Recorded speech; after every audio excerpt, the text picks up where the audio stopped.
Hello అందరికి నిన్నటి episode తో ఓటింగ్ అయితే చాలా డిఫరెన్స్ అయితే వచ్చాయి. సంజన అండ్ దివ్య మధ్యన ఆర్గ్యుమెంట్స్ వల్ల వాళ్ళిద్దరు గ్రాఫ్స్ అయితే పూర్తిగా చేంజ్ అయ్యాయి అనమాట.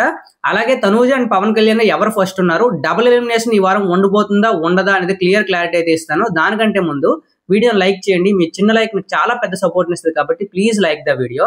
ఇంకా విషయానికి వస్తే ఓటింగ్ ఆర్డర్ లో అయితే మాక్సిమం కొన్ని పోల్స్ లో పవన్ కళ్యాణ్ అయితే ఫస్ట్ లో ఉన్నాడు, తనూజ అయితే సెకండ్ పొజిషన్ లో ఉంది. అలా కొన్ని పోల్స్ లో వాళ్ళు వైస్ వర్స అయితే ఉన్నాయన్నమాట. కానీ యాక్చువల్ గా ఎవరు ఫస్ట్ లో ఉన్నారంటే తనూజానే ఫస్ట్ లో ఉంది, పవన్ కళ్యాణ్ కాదు. మీరు ఎన్ని పోల్స్ చూసినా కొన్ని యూట్యూబ్ పోల్స్ లో అయితే చూడండి, ఎందుకంటే ఇన్స్టాగ్రామ్ పోల్స్ లో మ్యానిపులేట్ చేయొచ్చు కానీ యూట్యూబ్ పోల్స్ లో మ్యానిపులేట్ చేయలేరు. సో కాబట్టి తనూజ అయితే ఫస్ట్ లో ఉంది, సెకండ్ పొజిషన్ అయితే పవన్ కళ్యాణ్ ఉన్నాడు అనమాట. వీళ్ళిద్దరి మధ్య డిఫరెన్స్ చాలా తక్కువగా ఉంది. తనూజ ఓటింగ్ కొంచెం తగ్గింది, పవన్ కళ్యాణ్ ఓటింగ్ పెరిగింది. వీళ్ళిద్దరి మధ్య డిఫరెన్స్ ఎంత ఉన్నది 5 to 6% మాత్రమే ఉంది. సో గుడ్ ఓట్స్ అయితే పడుతున్నాయి ఇద్దరికి, ఇద్దరు టాప్ లోనే ఉన్నారు. తనూజ కొంచెం ఎడ్జ్ లో ఉందన్నమాట. అలాగే థర్డ్ పొజిషన్ లో ఎవరున్నారంటే ఇంతకు ముందు వరకు సంజన ఉండేది. సంజన నిన్న పర్ఫార్మెన్స్ అంటే నిన్న దివ్యతో ఆర్గ్యుమెంట్స్ వలన తను చాలా బ్యాడ్ అయిపోయింది. దివ్య కలిసి వచ్చింది అనమాట. దివ్య కలిసి రావడం వల్ల దివ్య అయితే థర్డ్ ప్లేస్ కి వచ్చేసింది, సంజన అయితే ఫోర్త్ ప్లేస్ కి అయితే పడిపోయింది. ఓటింగ్స్ అనేవి ఎలా చూస్తారంటే ఆ రోజు పర్ఫార్మెన్స్ బట్టి మారిపోయే ఛాన్స్ ఉంటాయి. కాబట్టి సంజన టూ బ్యాడ్ కన్వర్జేషన్స్ అనమాట. దానివల్ల అయితే సంజన ఓటింగ్ అయితే పడిపోయింది. వీళ్ళైతే 4th ప్లేస్ కన్ఫర్మ్ అయిపోయి కదా.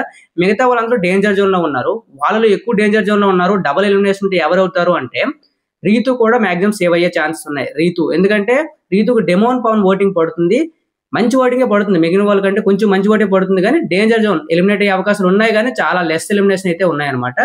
లీస్ట్ 3 వీళ్ళలో ఇద్దరు ఎలిమినేట్ అయ్యే అవకాశం ఉంది. వాళ్ళు ఎవరు అంటే రమ్య, సాయి శ్రీనివాస్, రాము రాథోడ్. వీళ్ళు ముగ్గురికి చాలా వరస్ట్ ఓటింగ్ అయితే పడుతుందన్నమాట. దానికి గల కారణం ఏంటంటే వీళ్ళు wild cards pre existing fan boys అయితే లేదు. రమ్య కూడా తనూజ పెట్టుకోవడం వల్ల కొంచెం బ్యాడ్ అయితే అయిపోయింది. రాము రాథోడ్కి కిందటి వారమే లీస్ట్ వరకు వెళ్ళాడు, పెద్దగా ఓటింగ్ లో ఏమి చేంజెస్ రాలేదన్నమాట. సో మాక్సిమం బిగ్ బాస్ ఏం ఆలోచిస్తుందంటే రమ్య మోక్సాని కొంచెం సేవ్ చేయడానికి ఈ వైపు అయితే ట్రై చేస్తుంది. ఎందుకంటే రమ్య మోక్సా తనూజతో ట్రైవల్రీ పెట్టుకోవడం, కొంచెం ఆర్గ్యుమెంట్స్ పెర్ఫార్మెన్స్ అన్ని బాగున్నాయి కాబట్టి ఆమెను సేవ్ చేయడానికి అయితే ట్రై చేస్తుంది. ఎలిమినేషన్ అనేది సాయి శ్రీనివాస్ అండ్ రాము రాథోడ్ మధ్యన అయితే ఉండబోతుంది అనమాట. డబుల్ ఎలిమినేషన్ సింగిల్ ఎలిమినేషన్ అంటే సింగిల్ ఎలిమినేషన్ ఉంటుంది, డబుల్ ఎలిమినేషన్ అనేది 100కి 100% ఉండదు. ఎందుకంటే ఆయుష హెల్త్ ఇష్యూస్ వల్ల ఈ రోజు అయితే ఎలిమినేట్ అయిపోతుంది. కాబట్టి ఆయుష ఎలిమినేట్ అయిపోవడం వల్ల ఇది సింగిల్ ఎలిమినేషన్ పెట్టారు, లేకపోతే డబుల్ ఎలిమినేషన్ ఉన్న ఆయుష వల్ల సింగిల్ ఎలిమినేషన్ అయితే అవుద్ది అనమాట.